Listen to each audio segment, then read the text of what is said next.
O Supremo Tribunal Federal retomou ontem o julgamento sobre esterilização voluntária. A análise deve ser retomada hoje e a Aline Beckett participa com a gente aqui do Jornal da Manhã. Tem todos os detalhes e informações a respeito desse julgamento em Brasília. Bom dia para você, Aline.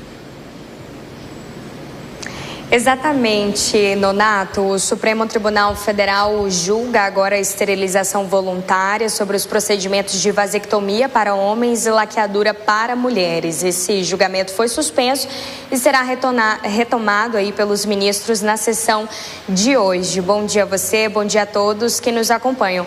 Bom, o STF julga agora uma ação que foi apresentada pelo Partido Socialista Brasileiro que questiona essa lei da esterilização voluntária, argumentando que ela vai contra a liberdade pessoal das pessoas e acaba interferindo ali no direito reprodutivo. Porque o que diz a lei atual? Bom, a lei de 2022, ela define que para você fazer uma esterilização voluntária precisa ter no mínimo 21 anos e 2 filhos vivos e ter a capacidade civil plena, ou seja, ser capaz ali de tomar as decisões autônomas sobre os seus direitos e sobre os seus deveres como cidadãos.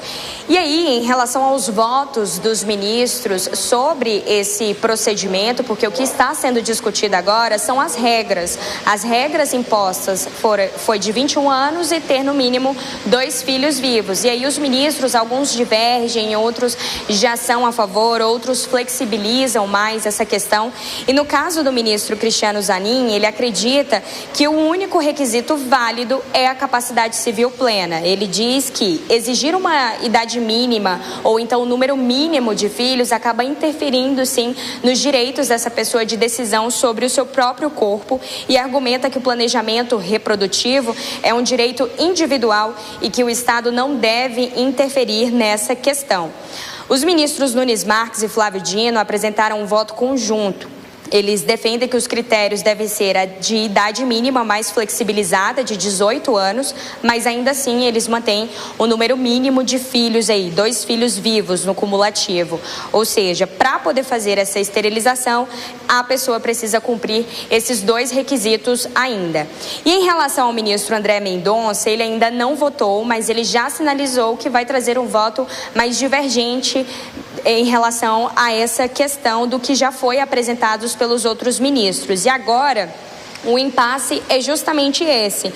O ministro Cristiano Zanin quer simplificar essas regras, esses requisitos para a esterilização voluntária. Os ministros Nunes Marques e Flávio Dino porém defende uma flexibilização aí um pouco da idade mínima para poder fazer esse procedimento. E o ministro André Mendonça deve apresentar o seu voto na sessão de hoje no Supremo Tribunal Federal. Então a gente segue por aqui acompanhando toda essa movimentação, esse julgamento, a sessão plenária que vai acontecer mais tarde, cujo esse tema será votado e será retomado aí para a pauta do STF. Eu volto com você, Nonato. Seguiremos acompanhando. Muito obrigado, Aline Beckett, com informações em Brasília.